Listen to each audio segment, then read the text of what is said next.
All right. This morning I have with me Colonel Douglas Macgregor, and we are going to be talking about the Russia-Ukraine war. And he's going to be helping us better understand what's really going on with NATO, with Russia, and with Ukraine. Colonel Macgregor, thank you so much for joining us today. Thank you for inviting me. All right. So I want to jump in. From my view, it seems that Ukraine has become the 51st state of the United States. We're essentially funding their government. We're keeping their people afloat using U.S. taxpayer money. However, Americans and especially Europeans are tiring of this war quickly. They're starting to protest. They're demanding peace. Yet some NATO nations, including the United States, seem to want this war to drag out. Will NATO only back off when Ukraine is destroyed, or when Vladimir Putin dies or is taken out by his own regime? What are your thoughts on this situation? Well, the first question is a valid one. How long do we wait before we finally give up on trying to turn Ukraine into a permanent and existential threat to Russia? Because that's really what this is all about. We invested very heavily in Ukraine starting in 2014 to build this Ukrainian army that by the time the Russians intervened was about 600,000. That was a little over 400,000 regular troops with over 200,000 reserves. And it was aimed exclusively at the destruction of Russia, first to attack the so-called breakaway provinces, Donetsk and Luhansk, that were in the east, and then to go on and reconquer, if you will, Crimea, which historically was never part of Ukraine or remotely Ukrainian, what was Russian, certainly since 1776. So at any rate, I think to answer the first question is that it's unclear. We know that Washington, London, Paris, and Berlin have essentially sworn to stay the course. That picture, as you point out, is weakening very rapidly in Germany, where it was never popular to begin with. It's also faltering in France. London seems to stick with it, although I'm beginning to see some evidence of the truth getting through the British media to the British public. Not much, but some. The other country that seems unalterably opposed to ending this is Norway. I have still not figured out why the Norwegians are so bent on the destruction of Russia, but apparently they've signed on for this. The problem with all of it, of course, is that there was never any strategy, coherent strategy with a specific strategic end state that was attainable. I mean, making these sweeping statements, we won't quit until Putin is removed from power or dead. We won't stop until Russia is defeated in Ukraine. These are ridiculous statements that have no basis in fact, have no possibility of occurring. So that puts you in the uncomfortable position when you've made these ridiculous statements publicly to where you cannot retreat from them.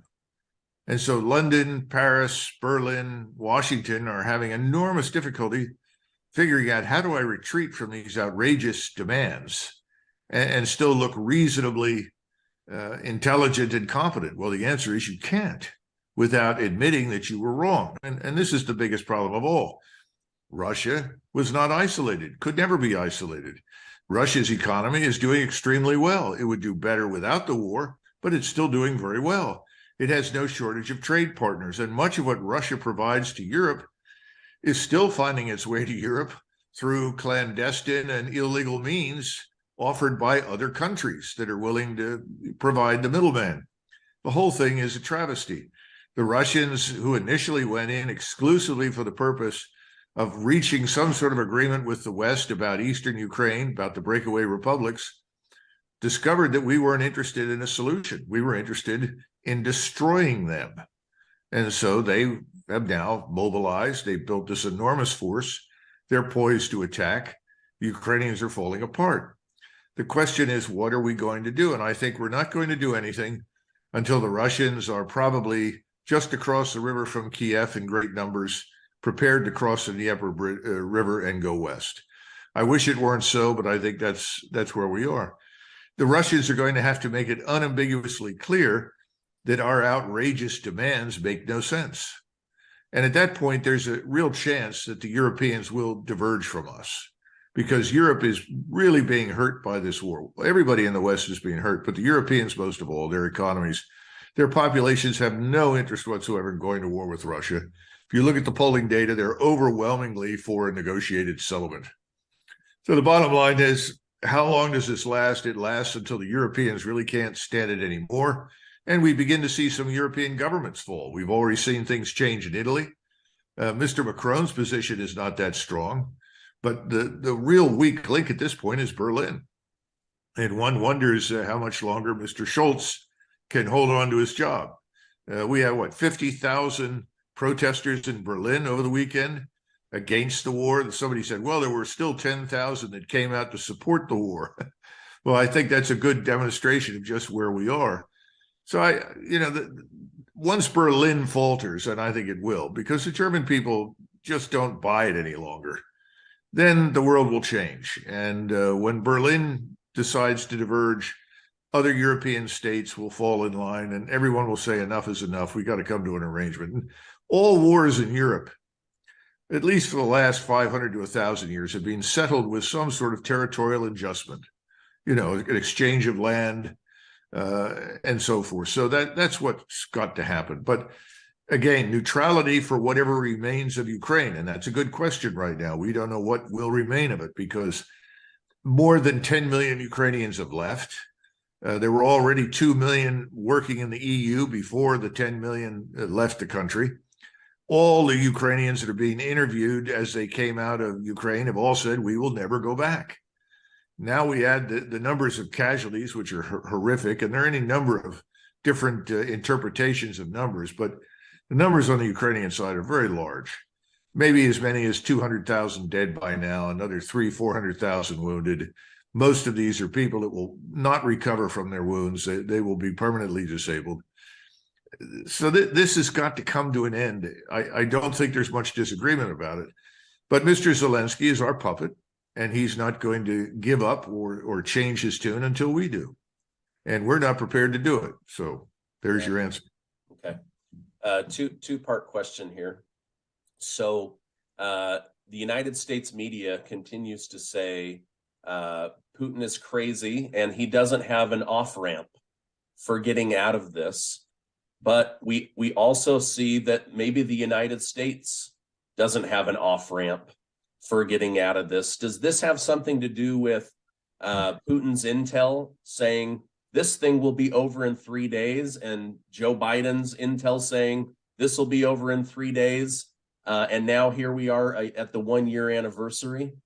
I think on the Russian side, it wasn't so much of an intelligence failure as Mr. Putin was convinced that the Western allies would ultimately negotiate with him once he made it clear that he was serious. Remember, he's been talking about halting the advance of NATO for almost 20 years. This is not a new topic. He's gone to various Munich security conferences, given speeches, and made it clear that the Russians will not accept NATO's encroachment on its borders. I always find it fanciful that people say, well, the Russians invaded Georgia. Well, the Russians went into Georgia because we were there, and we began making noises suggesting that Georgia, of all places, would become part of NATO. Again, he said, look, Ukraine is off limits. That touches us.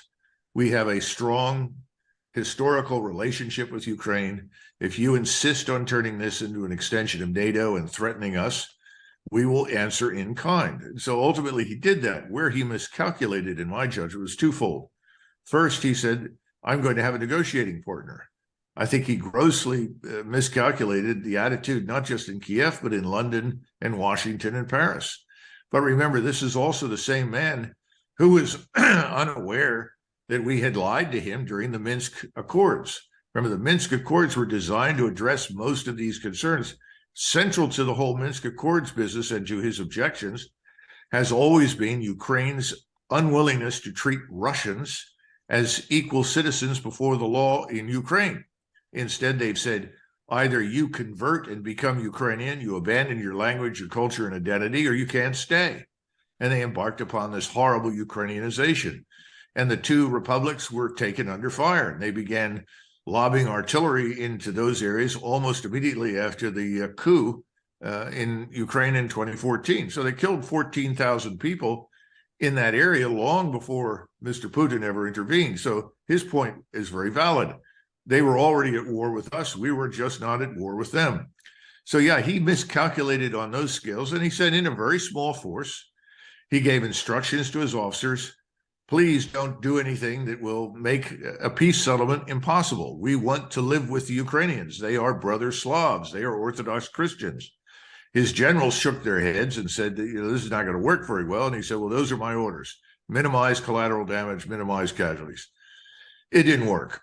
On the Washington side, I live here, and so I talked to lots of people, and I think they were extraordinarily arrogant. And they assumed that, oh, Mr. Putin will never do this. He'll never use force. If he does, it'll be the end of Russia, and he knows that. Well, that was always wrong. They had absolutely ignored everything he said, and now the consequences are the war that we're currently fighting. Okay, yeah, thank you. I appreciate the insight on that. I want to talk about maybe Russia's next move and Ukraine's next defense. You and Scott Ritter have brought to people's attention that Russia has now upped their game. They are pumping out equipment and munitions 24 hours a day. They're building up anywhere from 300,000 to 500,000 soldiers. What do you think is Russia's next move? What do you think is Ukraine's counter move? Well, first of all, the Ukrainians are in a difficult position because they've already exhausted most of their reserves and their manpower on these pointless counterattacks against Russian defenders in southern Ukraine. The Russians went to what I would call an economy of force mission. They pulled in their horns, they consolidated in a smaller area, they built defenses, and then invited the Ukrainians to attack them. It's turned into a wonderful outcome for the Russians because the Russians have inflicted enormous losses on the Ukrainians to the point where Ukraine has really bled white. Now they're forcing old men, women, boys into uniform to try and fill the ranks. And as I think a former Marine who's currently fighting with the Ukrainians as part of their so-called Foreign Legion pointed out to several journalists, life expectancy on the front in Bakhmut, which has been the center of much of the fighting, is about 4 hours if you're a new recruit in the Ukrainian army.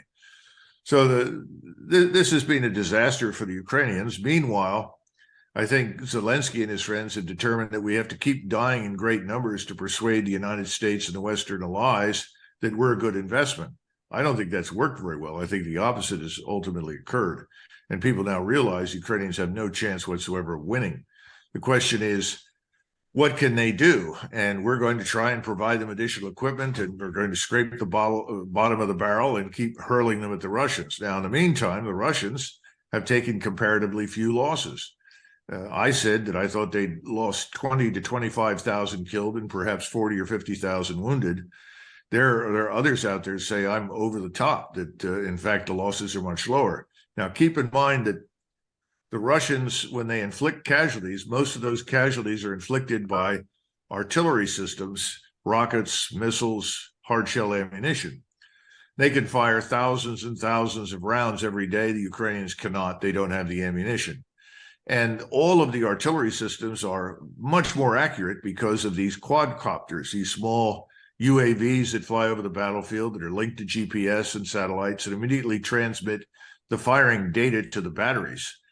And this has just been devastating to the Ukrainians. The rapidity with which these standoff attack weapons can respond is really phenomenal.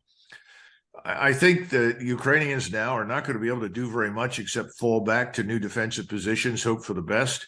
And the Russians are going to decide when they think they have enough artillery munitions on hand, and that's one of the things they've been doing, building up their stockpiles, because the last thing that you want once you embark in a battle is to discover that you don't have enough ammunition. If you want to fire 10, 15, 20, 30,000 rounds a day against your potential opponent in order to keep your casualties down, you got to have a lot of ammunition. So I think there's been a pause in January, not a pause on the battlefield, but with the senior officers said, wait a minute, we're not sure we have enough ammunition for what we want to do in the future. So I think that's part of the reason they've waited. The second part is to see what we do. I think Putin regards us as, in addition to being deceitful and untruthful with him, he also thinks that this administration is dangerous insofar as it's unpredictable and impulsive, that we could impulsively do things that could be dangerous to Russia. He now sees the war as not so much a war for Ukraine or for Eastern Ukraine or part of Ukraine. He sees this as an existential war for Russia's survival because of all the things that Biden and his friends have been saying about him and Russia. And again, remember, Putin has enormous support in the Russian population. If anything, the Russians are impatient with the way he's handled the conflict. They want him to go in and simply bludgeon everybody in sight and smash Ukraine. He has always been reluctant to do that. He also has another audience that we don't think about. The audience in Africa, Latin America, South Asia, Southeast Asia, China. And all of these states are increasingly sympathetic to him, not us. And he doesn't want to lose their support. And he'll lose that if he is seen as sort of ham-handedly butchering vast numbers of Ukrainians. Okay, so on the one hand, he doesn't just want to go in super heavy-handed and, destroy them, annihilate them, because he'll lose that support. On the other side, if he isn't doing something, he loses the support of the Russian people. And maybe there's a coup attempt or something like that. I think the coup attempt is nonsense. Okay. I don't think there's any danger to Putin at all. I think he's got a government that is firmly behind him and the population is firmly behind him. Anybody who tries to harm Putin will probably be killed 2 or 3 miles away from the Kremlin before they get any closer. So this is just nonsense. All this business that you hear about, oh, well, Russia's weak and there's internal, that's all nonsense. Just write it off. I saw an article yesterday saying that there were people planning on marching on the Kremlin, and it turned out the man represented a party that in the last election got 0.5% of the vote. Come on. The West just publishes garbage about Russia on a scale we can't even begin to imagine. Yeah. Okay. Thank you. That's interesting. Okay. In our last interview, we got 1.6 million listeners, very good feedback. One of the things that you had mentioned and that I saw in the comments is you mentioned something about biolabs in Ukraine. You said that's a whole different video or interview. What did you mean by that? Well, there was something in the neighborhood of 25 or 26 biological laboratories in Ukraine, many of them in very close proximity to Belarus and the Russian border. Some of those have been taken over, obviously, by the Russians. They've gone in there, they've gotten control of what was there. There's a lot of evidence, I'm told, for work on biowarfare, even genetic work that was designed to target Slavic peoples, specifically the Slavic population in Russia. This is very disturbing stuff. We don't allow this in the United States. It's against the law. But we have been involved in similar laboratories in China and overseas. I mean, everyone who talks about the Chinese invented the evil coronavirus, what they don't bother to point out is that the Chinese were working in our labs in North Carolina when the Obama administration discovered this gain-of-function work and said, that's against the law, you can't do it here. So they made provisions to move it to China. And the laboratory that was picked is the one that lost control of the virus, or so we think. And I think that's probably true. And we also knew that it was not a level 4 lab, contrary to popular belief, that there were no level 4 labs available in China. The best that could be hoped for was level 3, but we went ahead anyway. We paid for the research and sent the scientists over there. We have a similar situation in Ukraine. It's the Wild West. And has been for some time, hopelessly corrupt. You can get just about anything you want for money. For instance, we know there are between 50 and 60,000 Ukrainian children that have gone missing since this war began. We can only begin to imagine the horrors those children must be facing. I mean, Ukraine is not a normal country as we understand it. and it's weaker now and more confused and chaotic now than ever. So these laboratories seem to have represented a real threat to the Russians. And that's one of the things that the Russians have wasted no time examining and exploring. I don't know all the details. What I've told you is about all that I know. How much Hunter Biden and other members of the family were involved with this, I have no idea. But again, the opportunity to stick your hand in somebody's pocket in Ukraine and pull cash out is just limitless. Yeah. Okay. Yeah, I remember Victoria Nuland testifying under oath within the last few months, and Senator Marco Rubio kind of set her up saying, you know, okay, so these do exist, but if something were to leak out of them or go wrong, that would be Russia's fault, right? Like immediately setting Russia up, even though they're, you know, keeping that information under lock and key heavily. Yeah, listen, all of these people have been economical with the truth from the very beginning. Almost nothing that the American people in the West have been told about this war is accurate. So, you know, here we are, and you've got Mr. Putin has concluded, and most of the Russians have, that our goal is the destruction of his country, not just his removal, but its destruction and its dismemberment. We've got lots of people in Washington talking openly about that, whether it's Lindsey Graham or anybody else. Remember, Russia is rich in resources. There are lots of people who would like to get involved with it and rape the place and take whatever they can and profit from it. This is essentially the environment in which Putin rose to the presidency. When he came to the presidency, Russia was prostrate. It was lying on its back, being butchered by everyone in sight. Many of those people are now in New York City and London. And Putin either booted them out or they left before they could be arrested and punished. This is an ugly story. There are reasons why these things are happening, and most of them have nothing to do with liberal democracy or our supposed values, whatever they are, since we continually ignore international law whenever it suits us to do so.